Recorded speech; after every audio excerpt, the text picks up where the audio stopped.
உலகெல்லாம் பயணம் செய்தும் உண்மையை காணவில்லை. உண்மைக்காக அலைந்த நான் உன்னிடத்தில் வந்தேன் அம்மா. உறவோடு காப்பாற்றி உண்மை காட்ட வேண்டும் அம்மா. உலகம் உன் அன்புக்காக ஏங்கியே தவிக்குதம்மா. உன்னை காண மூவுலகும் துடியாய் துடிக்குதம்மா. உன் சரணம் வணங்கிட உலகெல்லாம் கொதிக்குதம்மா. உளம் இறங்கி அன்பு காட்ட தாமதம் வேண்டாமம்மா. ஓம் அமிர்தேஸ்வரி நமக. ஓம் நம சிவாயா. இன்னைக்கு அருள்மொழிகள்ல நம்ம என்ன டாபிக் பார்க்க போறோம் அப்படின்னா ஏழைகளின் துயரம். ஸோ இன்னைக்கு டேட் பார்த்தீங்க அப்படின்னா நம்ம என்ன டேட்ல இருக்கோம் அப்படின்னா 1984 ஏப்ரல் மாதம் 21ஆம் தேதி சனிக்கிழமை. ஸோ ஞாபகம் இருக்கா, நம்ம எல்லாரும் மலை மேலே ஏறணும், அம்மா கூட சேர்ந்து ஏறி இருக்கோம். அதுக்கப்புறம் அம்மா லாஸ்ட் என்ன முடிச்சோம் அப்படின்னா மலை மேலே ஏறி கொஞ்ச நேரம் மெடிடேஷன்லாம் பண்ணதுக்கு அப்புறம் பஜனை பாடினதுக்கு அப்புறம் எல்லாரும் கீழே அடிவாரத்துலேருந்து இறங்கி வந்துட்டு இருக்காங்க அப்படின்னு முடிச்சோம் இல்லையா. இன்னைக்கு என்ன பார்க்க போறோம் அப்படின்னா இறங்கி வந்துட்டு இருக்கும்போது என்ன நடக்குது அப்படின்றத பார்க்க போறோம். ஸோ அது என்னன்னு பார்த்தீங்கன்னா ஏழைகளின் துயரம். ஸோ இப்போ அம்மா கீழே வந்த உடனே ஒவ்வொரு குடிசை வீட்டுக்கும் போய் பார்க்குறாங்க. அங்கே இருக்கிற ஏழை மக்களை பார்த்து அம்மா அவங்க கிட்ட பேசுகிறாங்க. அவங்களுக்கு வருமானம் எப்படி வருது, அவங்க வாழ்க்கை முறை எப்படி இருக்குது, ஏதாவது சில உதவிகள் அவங்களுக்கு கிடைக்குதா, என்ன மாதிரியான வாழ்க்கை அவங்க நடத்துகிறாங்கன்றத அம்மா பார்த்து அவங்க கிட்ட கேட்டு தெரிஞ்சுக்கிறாங்க. உங்களுக்கு உணவெல்லாம் எப்படி கிடைக்குது, நீங்கள் எங்கே போய் வாங்குறீங்க, ஏதாவது வருமானம் வருதா, இந்த மாதிரி நிறைய கேள்விகள் அம்மா அவங்க கிட்ட கேட்குறாங்க. கேட்கும் போதுதான் தெரியுது அவங்க எவ்வளவு ஏழ்மையில இருக்காங்க அப்படின்றது. கேட்டதுக்கு அப்புறம் அம்மா என்ன பண்றாங்க அப்படின்னா அவங்களுக்கு சில உணவு கொடுக்குறாங்க. சாப்பிட்றதுக்கு கொஞ்சம் கொடுத்துட்டு அப்படியே சாக்லேட்ஸ் அந்த மாதிரி கொடுக்குறாங்க. அப்போ சில இனிப்புலாம் அவங்களுக்கு கொடுக்கும்போது அவங்களாம் அதை வாங்கி சாப்பிட்றாங்க. ஸோ கூரையிலேருந்து அம்மா வெளியே வரும்போது அம்மா ரொம்ப ஒரு ஆழ்ந்த கவலைக்குள்ளே போயிருக்காங்களாம். என்ன அப்படின்னா இந்த குழந்தைங்களை பார்த்து இப்படி இருக்காங்களே அப்படின்னு சொல்லிட்டு அம்மா ஒரு வருத்தத்துக்கு போயிட்டாங்களாம். தான் பெத்த குழந்தைங்க இல்லையா, ஸோ அதனால ஒரு வருத்தத்துக்கு போயிட்டாங்களாம். அப்போ அம்மா என்ன சொல்றாங்க அப்படின்னா, அதாவது நம்ம ரொம்ப நல்லா இருக்கும், கரெக்ட் தானே. இப்போ அவங்களை கம்பேர் பண்ணும்போது நம்மளுக்கு சாப்பிட்றதுக்கு உணவு இருக்கு, போட ட்ரெஸ் இருக்கு, இருக்க வீடு இருக்கு, படிக்க பணம் இருக்கு, வாழ்க்கையை நடத்துறதுக்கு நம்மளுக்கு பணம் இருக்கு. கடவுள் நம்மளுக்கு ஓரளவுக்கு கொடுத்து வச்சிருக்காரு, கரெக்டா. அப்போ கடவுள் நம்மளை நல்லா பார்த்துட்டு தான் இருக்கிறாரு. ஆனா கடவுள் தந்தை நம்ம என்ன பண்ணணும் அப்படின்னா, அதாவது அம்மா என்ன சொல்றாங்க அப்படின்னா இந்த மாதிரி ஏழைங்களை பார்க்கும்போது தான் கடவுள் ஆக்சுவலி நம்மளை எப்படி நல்லா வச்சிருக்காங்கன்றதை நம்மளால உணர முடியும். ஆனா சில பேர் என்ன பண்றோம் அப்படின்னா நம்மளுக்கு நிறைய நல்லா இருக்கும் போதே பத்தல மற்றவங்களை கம்பேர் பண்றோம். மற்றவங்களை கம்பேர் பண்ணி இவங்க வீடு கட்டிட்டாங்க, நம்ம இன்னும் என்ன ஒரு மாடி வீடு தான் வச்சிருக்கோம், இன்னும் 2 வீடு கட்டினா நல்லா இருக்குமே அப்படின்னு கம்பேர் பண்ணி அளவுக்கு அதிகமாக ஆசைப்படுறது. ஸோ அதெல்லாம் ரொம்ப தவறு இல்லையா. அதுக்கு அம்மா என்ன சொல்றாங்க அப்படின்னா கடவுள் உங்களுக்கு கொடுத்துருக்காரு இல்லையா, அதை நம்ம சரியா பயன்படுத்தணுமா, இல்லைன்னா நம்ம கடவுளை ஏமாத்துறதுக்கு சமமா. இப்போ இந்த உலகத்துல இப்ப ஏழைகளா இருந்து ரொம்ப வருத்தப்படுறாங்க இல்லையா, சாப்பிடுக்க கூட வசதி இல்லாம இருக்காங்க இல்லையா. அப்போ அவங்களுக்குலாம் ஏன் அந்த மாதிரி ஒரு கஷ்டம் வந்திருக்கலாம் அப்படின்னா போன பிறவியில அவங்களுக்கு நல்ல வசதியா இருந்திருப்பாங்க, ஆனா அந்த காசை கரெக்டா பயன்படுத்தி இருக்க மாட்டாங்க. உதவி செஞ்சு இல்லை மற்றவங்களுக்கு கொடுத்து உதவி அவங்களையும் வாழ்க்கையில முன்னேற்றி நம்மளும் முன்னேறது அப்படின்றத தாண்டி சுயநலமா வாழ்ந்திருக்கலாம். அதனாலேயே கொடுத்த பணம் அவங்க விரயம் பண்ணதுனாலதான் இந்த பிறவியில அது ரொம்ப கஷ்டமா இருக்கு. அதுதானே நம்மளுக்கு இதுதானே கருமான்னு சொல்லுவோம்.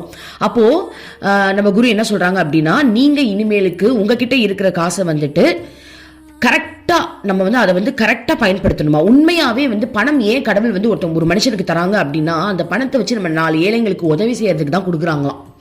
ஓகேவா, உணவு இல்லாதவங்களுக்கு உணவு கொடுக்கறது, மருத்துவ செலவுக்கு காசு இல்லாதவங்களுக்கு மருத்துவ செலவுக்கு உதவி பண்றது, படிக்கிறதுக்கு வசதி இல்லாதவங்களுக்கு படிக்க வைக்கிறது, இந்த மாதிரி விஷயங்களுக்காக தான் நம்மளுக்கு பணம் கொடுத்துருக்காங்களாம்.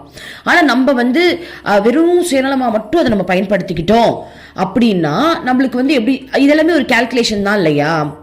ஸோ எல்லாமே ஒரு கால்குலேஷன் தான். அப்போ அந்த பணத்தை நம்ம தவறான வழியில் சுயநலமாக நம்ம இஷ்டத்துக்கு கண்ணா அப்படின்னு செலவு பண்ணிட்டு இருந்தோம் அப்படின்னா அடுத்ததுல அந்த மாதிரியான காசு நம்மளுக்கு கிடைக்காம போயிடும் அடுத்த பிறவியில்.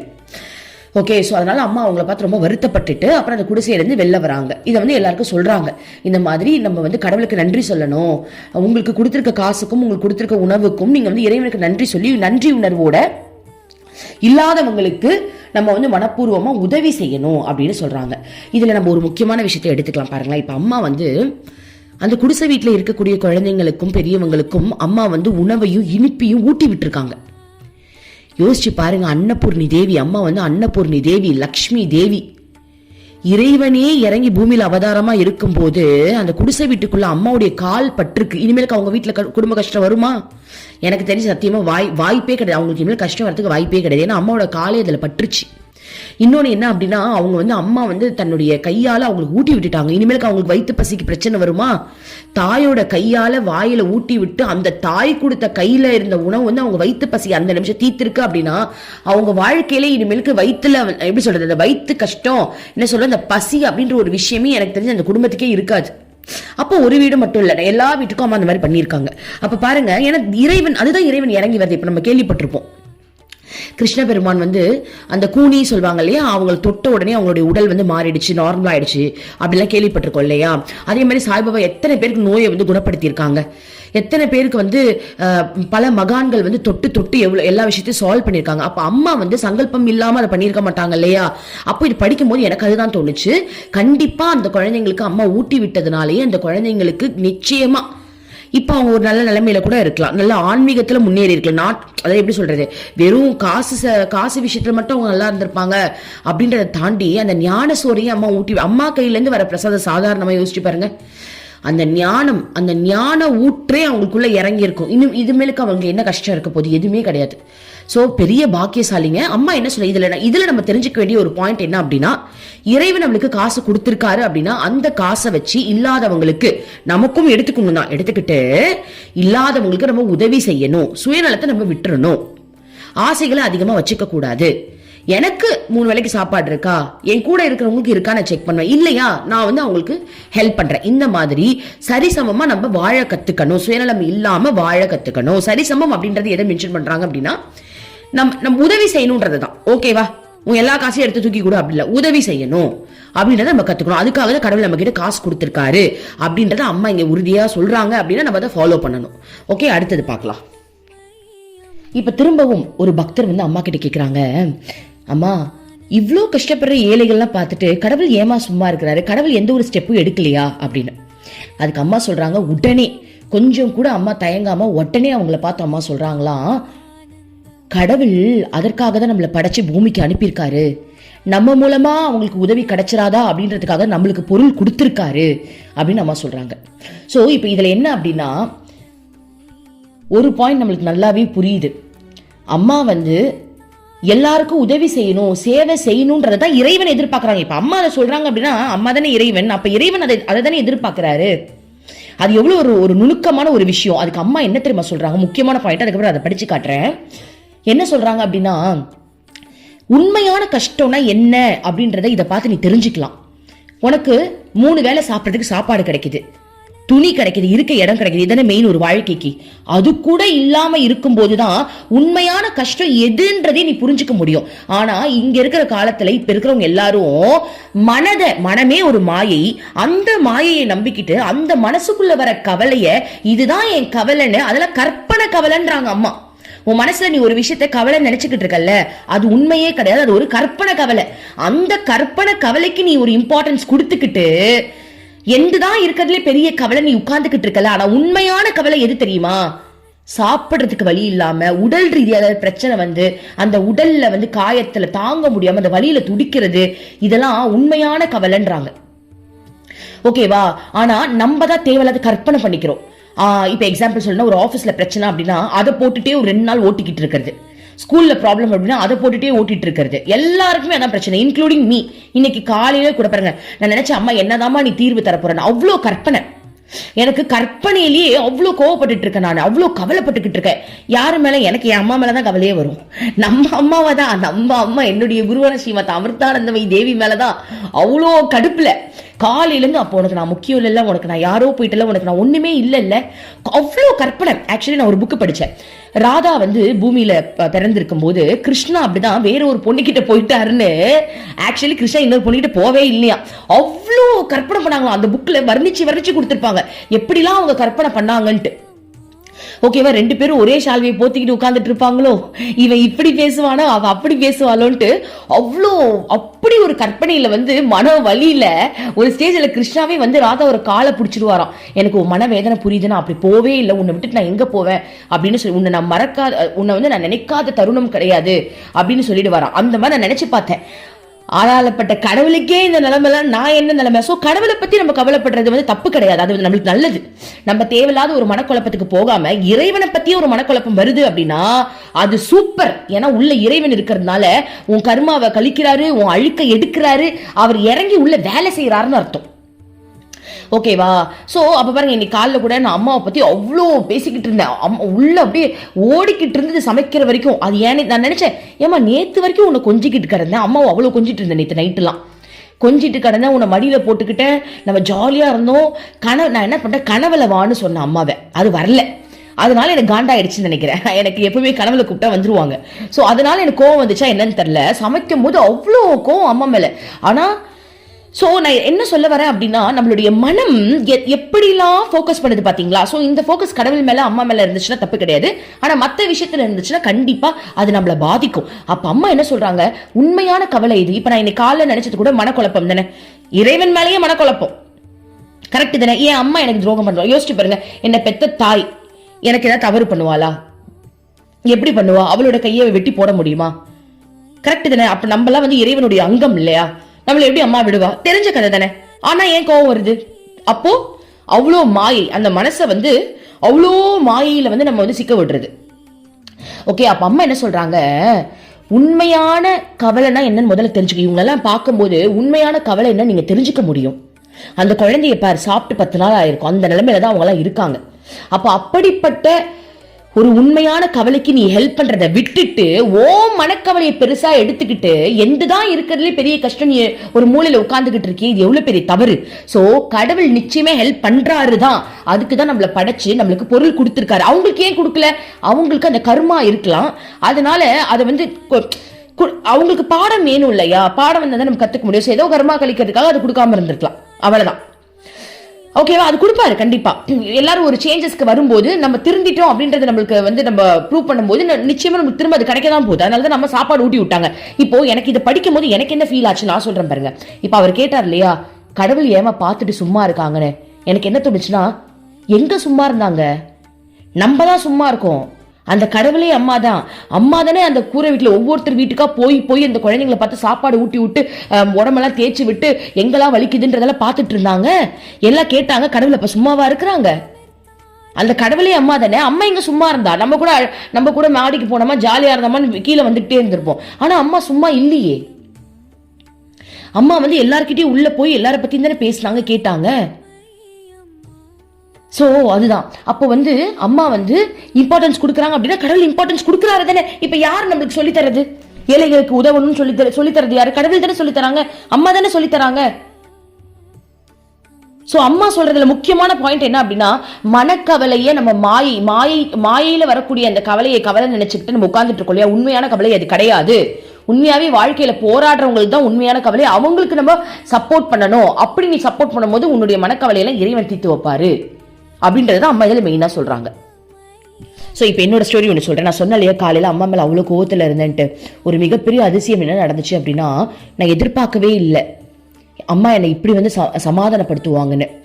என் ஹஸ்பண்ட் வேலைக்கு கிளம்பிட்டே இருந்தாரு, என்ன நினைச்சாருன்னு தெரியல, அம்மா என் ஹஸ்பண்ட்குள்ள பூந்துட்டாங்க போல் இருக்கு. திடீர்னு வந்து என் ஹஸ்பண்ட் அந்த மாதிரி நடந்துக்கிட்டதே கிடையாது. அப்படியே என் கண்ணத்தை பிடிச்சி, ஏண்டி என் மேலே இவ்வளோ கோவமா இருக்கு. என் ஹஸ்பண்ட் என்ன டீலாம் சொன்னதே கிடையாது.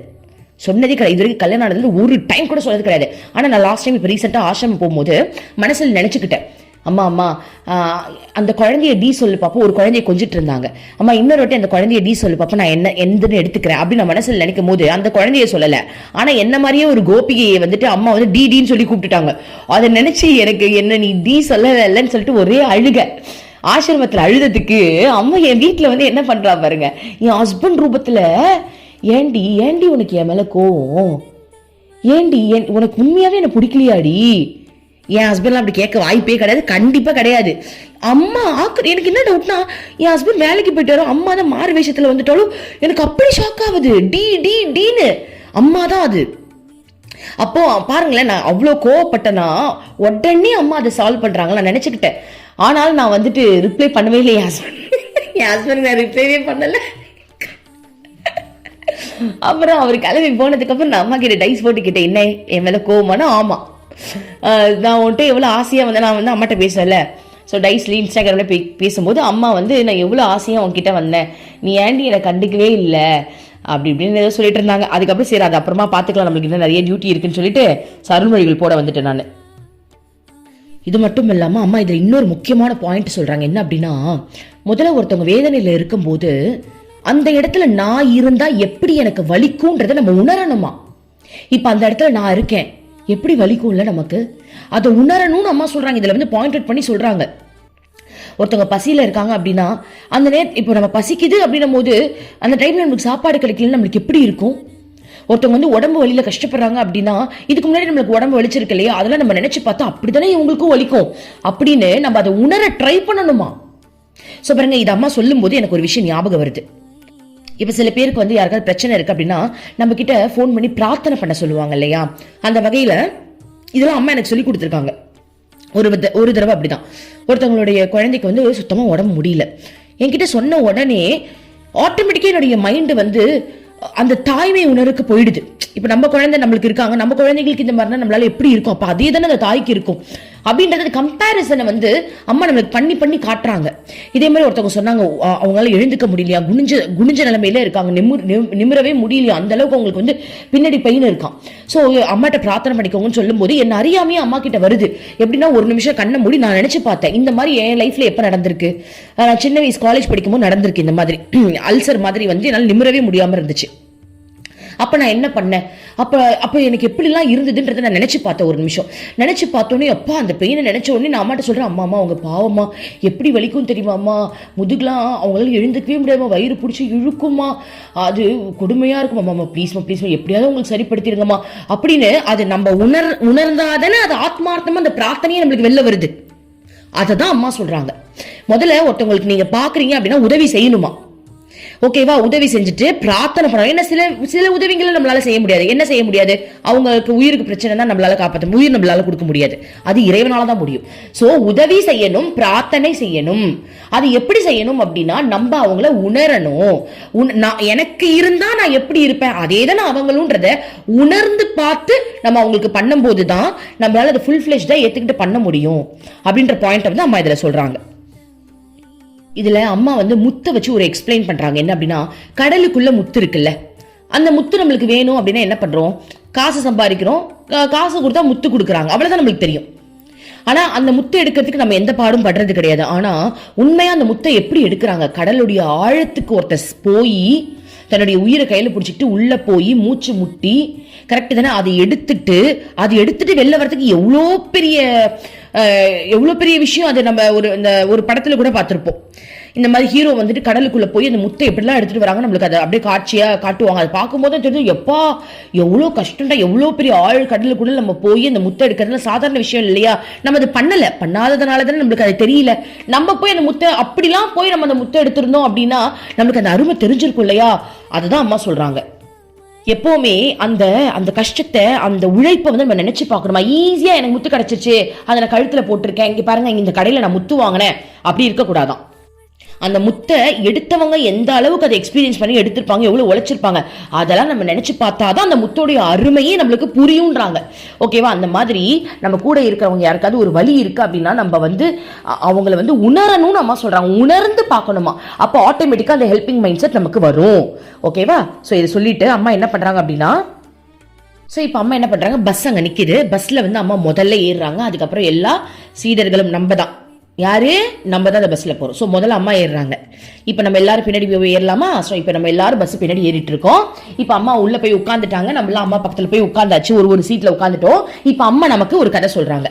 என்ன சொல்றாங்க அப்படின்னா, குழந்தைகளே நல்லா கவனிச்சுக்கோங்க, இந்த உலகத்துல எல்லாரும் எப்படி தெரியுமா இருக்காங்க, ரெண்டு விதமான அதாவது ரெண்டு விதமான உணர்வுகள் வந்து நம்மளுக்கு அடிக்கடி வருது. ஒன்னு சந்தோஷம், இன்னொன்னு கவலை. இந்த ரெண்டு விஷயம் நம்மளுக்கு மாறி மாறி வருதா.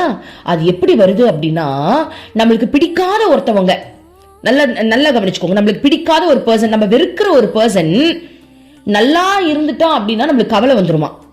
நம்மளுக்கு பிடிக்காத ஒரு பர்சன் நல்லா இல்ல, அவன் துன்பத்தை அனுபவிக்கிறான் அப்படின்னா நம்மளுக்கு சந்தோஷம் வருமா? ஏன்னா இது உண்மை. அம்மாவே சொல்றாங்கன்னா இது உண்மை இல்லையா என்ன? இப்போ ஒருத்தவங்க உங்களை ஹர்ட் பண்ணிட்டாங்க, என்னையே இப்போ ஒருத்தவங்க ஹர்ட் பண்ணிட்டாங்க, ஓகேவா? அவங்க வந்து அப்படி இருக்காங்க இப்படி இருக்காங்க அப்படின்னா என்ன அறியாமையே எனக்கு ஒரு கோவம் வரலாம். என்ன ஹர்ட் பண்றாங்க, கடவுளுக்கு கண்ணு தெரியாது? ஆல்ரெடி அவன் என்னை எப்படிலாம் ஹர்ட் பண்ணியிருக்கான், ஆனா அவன் எப்படி நல்லா இருக்கான் அப்படின்னு ஒரு கோவம் வருது, ஒரு கவலை வருது. ஆனா நம்மள ஹர்ட் பண்ணவங்க திடீர்னு நல்லா இல்ல அப்படின்னா நம்மளுக்கு என்ன வருதுன்னா ஒரு திருப்தி வருது. என்ன வருது? இந்த மாதிரி ஆமா அவன் எப்படிலாம் நடந்துக்கிட்டான் தெரியுமா, கடவுள் பாரு, கடவுளுக்கு கண்ணு இருக்குப்பா, அதான் சும்மா விடுவாரு பாரு, எப்படி கஷ்டப்படுறான் பாரு அப்படின்னு ஒரு சந்தோஷம் வருது. அம்மாவே சொல்றாங்க அப்படின்னா அது மனிதனுடைய இயல்பா இருக்கலாம். சோ அது ஆட்டோமேட்டிக்கா வருது அப்படின்னு அம்மா சொல்றாங்க. அதற்காக வந்து இப்ப அம்மா நான் ஒரு கதை சொல்ல போறேன்னு இப்ப அம்மா சொல்றாங்க. சரி, இதெல்லாம் உங்களுக்கு புரியணுன்றதுக்காக இப்ப நான் உங்களுக்கு ஒரு கதை சொல்றேன் அப்படின்னு அம்மா ஆரம்பிக்கிறாங்க. சரி, இப்ப அம்மா வந்து அந்த என்ன கதை அப்படின்றத பார்க்கலாம். ஒரு ஊர்ல 2 பகைவர்கள் இருந்தாங்க, எதிர் எதிர் வீடா. சோ அதுல வந்து ஒருத்தர் என்ன பண்ணா அப்படின்னா வீட்டுல மர வேலை செய்யறதுக்காக 2 மரத்தை வாங்கிட்டு வந்தானா. அடுத்த நாள் காலையில பார்த்தோம் அப்படின்னா அந்த மரம் வந்து சரியில்லை போல் இருக்கு, உதிர்ந்து போயிடுச்சு, உலர்ந்து போச்சுன்னு எது சொல்லியிருக்காங்க. ஓகேவா? அந்த மரம் வந்து அப்படியே பொல கொட்டுது போல் இருக்கு. ஸோ அதை பார்த்துட்டு அவனுக்கு ரொம்ப வருத்தமாயிடுச்சான். ரொம்ப ஆழ்ந்த கவலையோட 2 மரம் இப்படி வேஸ்டா போச்சே, 2 மரத்தோட காசு போச்சேன்னு ரொம்ப மனவேதனையில இருக்கும்போது வெளியே போனானா. வெளியே போயிட்டு திரும்ப வீட்டுக்குள்ள வரும்போது அவ்வளோ சந்தோஷத்துல முகமெல்லாம் பளிச்சுன்னு சிரிச்சுக்கிட்டே உள்ள வந்தானா. அதை பார்த்துட்டு அவங்க மனைவி கேட்டாங்களாம், என்னங்க ஆச்சரியம் தாங்க முடியும் அவங்க மனைவிக்கு, ஏன்னா அவளுக்கும் ரொம்ப கவலையாயிடுச்சு போல் இருக்கு. என்னங்க இப்படி சிரிக்கிறீங்க அப்படின்னு அவர் சொன்னாரா, டேய் நம்மளாவது 2 மரம் டி, எதிர் வீட்டுல இருக்கான் பாரு 20 மரம், 20 மரத்தை வாங்கிட்டா எல்லாம் போச்சு. நான் வாங்கின கடையில தான் அவனும் வாங்கியிருக்கான் போல் இருக்கு, அங்க பாரு 20 மரமும் பொலபொலன்னு போச்சு பத்தியா அப்படின்னு கேட்டோன்னே 2 பேருக்குமே சந்தோஷம் தாங்க முடியலையாம். அதாவது எனக்கு ஒரு துயரம் இருக்கு, அந்த துயரத்தை விட இன்னொருத்தவங்களுக்கு வர துயரம் தானே நம்மளுக்கு சந்தோஷத்தை கொடுக்குது. அப்ப நம்ம தப்பிச்சோன்ற எண்ணம் இதுல வந்துருச்சு இல்ல? அப்ப சுயநலம் எவ்வளவு இருக்கு, கரெக்ட் தானே? அப்ப நானாவது 2, அங்க பாரு 20, நல்ல வேலை நம்ம தப்பிச்சோண்டா. அப்ப நம்ம தப்பிச்சோன்ற எண்ணம் தானே வருது. அதுதான் அம்மா சொல்றாங்க, குழந்தைகளே இங்க பாருங்க, இந்த உலகத்துல மனிதர்கள் இப்படிதான் வாழ்றாங்க, ஆனா மகான்கள் அப்படி கிடையாது. மகான்கள் வந்து நம்மளுடைய உணர்வுக்குள்ள கலந்தவங்க. அப்போ மகான்கள் எப்படி பாக்குறாங்க அப்படின்னா, ஒருத்தவங்களுக்கு ஒரு கவலை வருது அப்படின்னா அந்த கவலை அவங்களுக்கு உணர்றதுனால அது அவங்களுக்கு கவலை வருது. ஓகேவா? அந்த கவலையில அவங்க உணர்றதுனால அவங்களுடைய கவலை இவங்களுக்கு வந்து அது கவலை, ஏன்னா அவங்களுக்குள்ளதானே இவங்க இருக்காங்க. சோ அந்த கவலை இவங்களுடைய கவலையா மாறுது. ஆனா மனிதர்கள் அப்படி கிடையாது. மனிதர்கள் வந்து நான் என்ற தனித்தன்மையில இருக்கிறதுனால தன்னுடைய கவலை மட்டுமே அவனுக்கு பெருசா தெரியுதே தவிர்த்து இன்னொருத்தவங்களுடைய கவலையை உணரக்கூடிய சக்தி அவனுக்கு இருக்க மாட்டேங்குது. சோ அந்த மாதிரி நம்ம இருக்க கூடாது. மத்தவங்களுடைய கவலையை தன்னுடைய கவலையா நம்ம உணரணும். அப்ப எப்படி நினைக்கணும் அப்படின்னா, ஐயோ பாவம் நம்மளாவது 2, அவன் பாரு 20, ஐயோ பாவமாச்சே. அவங்க சூழ்நிலையில இருந்து நம்மள நினைக்க சொல்றாங்க. யோசிச்சு பாருங்க, அவங்க சூழ்நிலை என்ன? அவங்களுக்கு குழந்தை குட்டிங்க இருப்பாங்க, போட்ட காசு சேர்த்து வச்சு இந்த காசை எடுத்துட்டு போய் வாங்கியிருப்பாங்க, அந்த காசான எல்லா பொருளும் நம்ம போச்சா, இப்ப அவங்க அடுத்தது என்ன பண்ணுவாங்க? சோ அந்த மாதிரி அவங்க சூழ்நிலையை உணர்ந்து பார்த்து நம்மளும் அவங்களுக்கு ஏதாவது ஒரு சப்போர்ட் பண்ணணுமே, ஒரு வருத்தப்படணுமே தவிர்த்து நம்மளுக்குள்ள அந்த சந்தோஷம் வந்துடக்கூடாதுன்னு சொல்றாங்க. ஆக்சுவலி நம்ம ஊடுருவி பார்த்தோம் அப்படின்னா, ஒரு நிமிஷம் ஊடுருவி பாருங்க, நம்ம எல்லாருக்குமே அந்த தாட் இருக்கு. நான் இல்லைன்னா சொல்லக்கூடாது, ஏன்னா கடவுளுக்கு தெரியாதா என்ன? கடவுளுக்கு தான் நம்மளுடைய உணர்வு, நம்ம உணர்வு தானே அவங்களோட உணர்வாவே இருக்கு. அப்போ உனக்குள்ள ஒரு சந்தோஷம் வருதுன்னா அது கடவுளுக்கு பிரதிபலிக்காதா?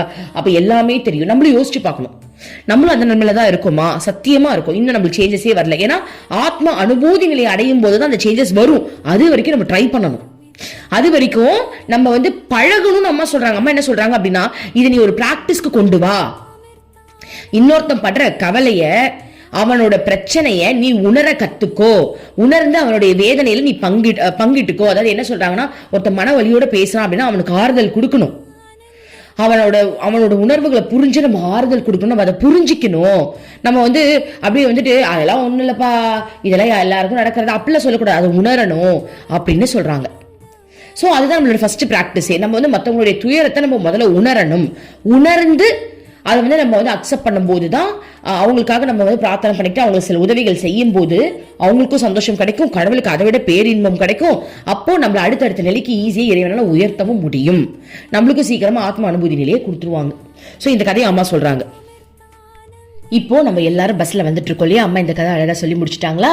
இப்போ எல்லாரும் நல்லா விஷுவல் பண்ணிக்கோங்க. அம்மா பஸ்ல இருந்து கீழே இறங்குறாங்க, நம்ம அம்மா பின்னாடியே பஸ்ல இருந்து கீழே இறங்குறோம்.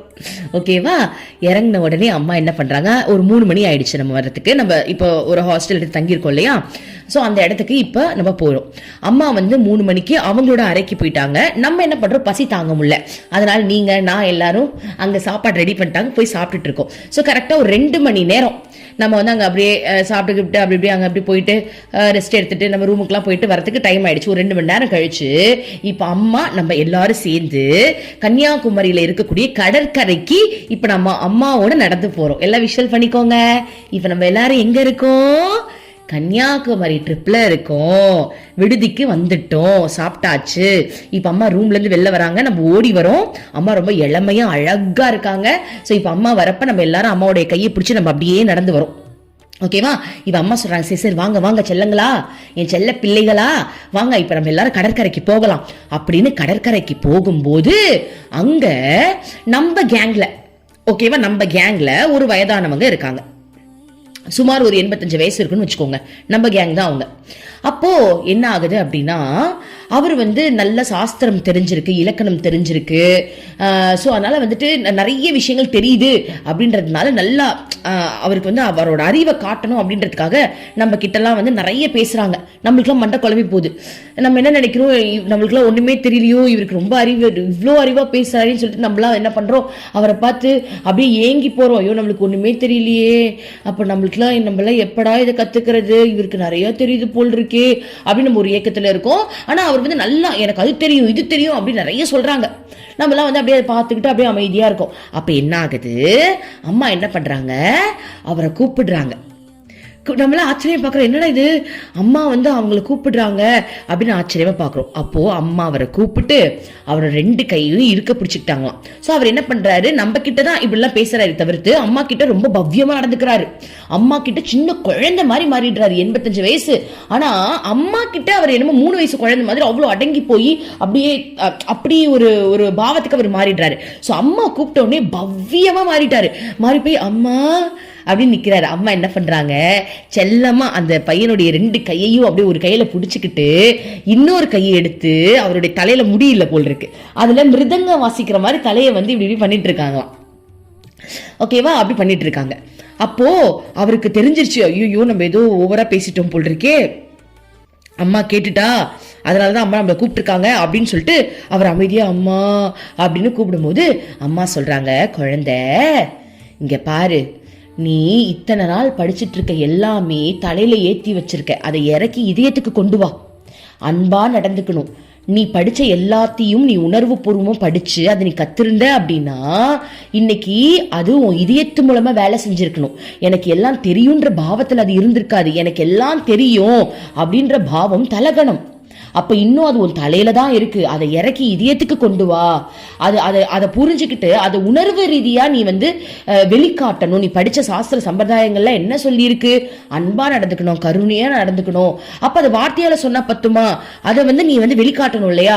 அதனால எல்லா குழந்தைங்க கிட்டயும் நீ அன்பை காட்டணும் அப்படின்னு சொன்ன உடனே அவர் ரொம்ப அமைதியா என்ன பண்றாரா, அம்மா மன்னிச்சிருங்கம்மா அப்படின்ற மாதிரி அவர் ரொம்ப கொஞ்சம் சைலண்ட் ஆனோடனே அம்மா வந்து இந்த மாதிரி சொல்லி முடிக்கிறாங்க. ஸோ அப்போ எல்லாருக்கும் என்ன ஆகுது, ஓகே அம்மா வந்து எல்லாருக்கிட்டையும் பாரபட்சம் எல்லாமே பெரியவங்க சின்னவங்க அப்படிலாம் இல்லை, எல்லாருக்கிட்டையும் அம்மா ஒன்னா நடந்துக்கிற ஒரே மாதிரி தானே நடந்துக்கிறாங்க அப்படின்னு நம்ம எல்லாருக்கும் ரொம்ப சந்தோஷமாகுது. ஸோ அம்மாவுடைய இந்த ஒரு உபதேசம் வந்து அவருக்கு ஒரு பெரிய மாற்றத்தை அந்த நிமிஷமே கொடுத்துருச்சு. ஓகே, அடுத்தது அவருக்கு இந்த மாதிரி ஒரு விஷயத்த சொல்லிட்டு இப்ப என்ன பண்ற, நம்ம திரும்ப ஸ்டில் நடந்துகிட்டு தான் இருக்கோம். நம்ம அவரு அது 85 வயசு இருக்காரு அவரு, நம்ம எல்லாரும் இப்ப அம்மா கூட கடற்கரைக்கு நடந்துகிட்டே இருக்கும். இன்னும் கொஞ்சம் உள்ள போறோம், அதாவது கடற்கரை இன்னும் கொஞ்சம் தள்ளி போறோம், நடந்துகிட்டே இருக்கோம். அப்ப கடற்கரை வந்துருச்சு. அம்மா என்ன பண்றாங்க, குழந்தைங்களே இப்ப நம்ம எல்லாரும் சேர்ந்து இங்க வந்து தியானம் பண்ண போறோம், சரியா?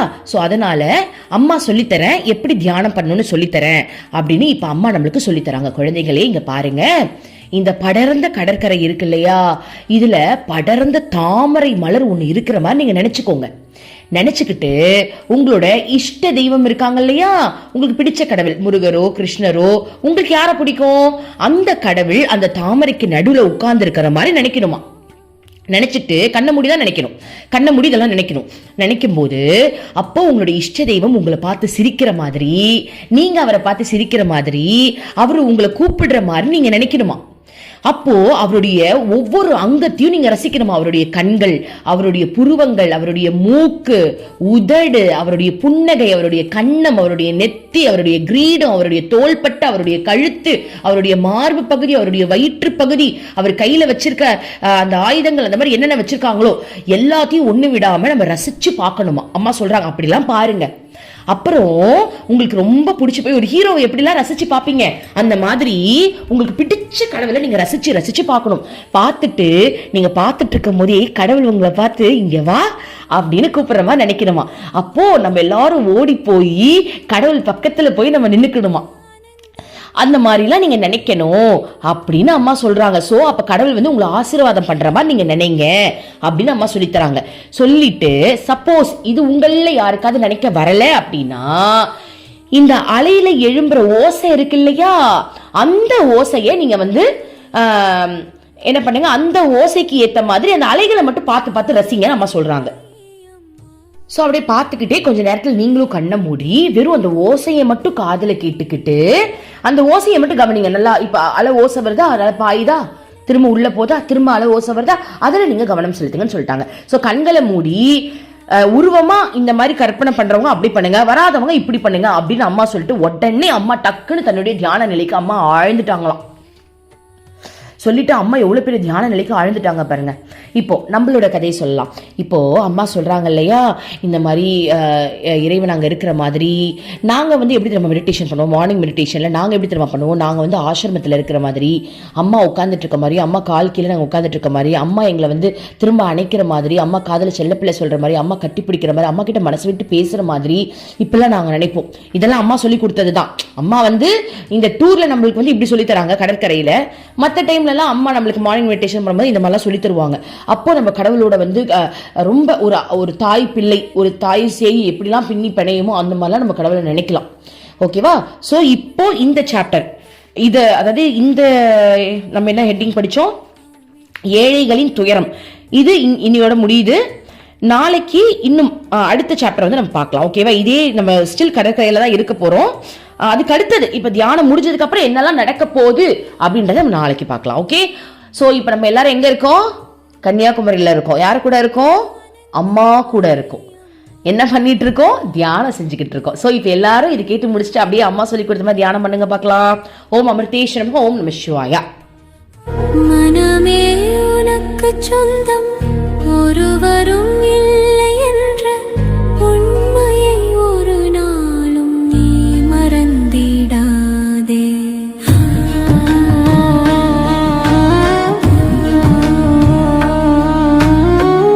அர்த்தமற்ற கர்மங்களை செய்து கொண்டே சம்சாரத்தில் பயனின்றி நீயும் வீணாய் அலைகின்றாயே.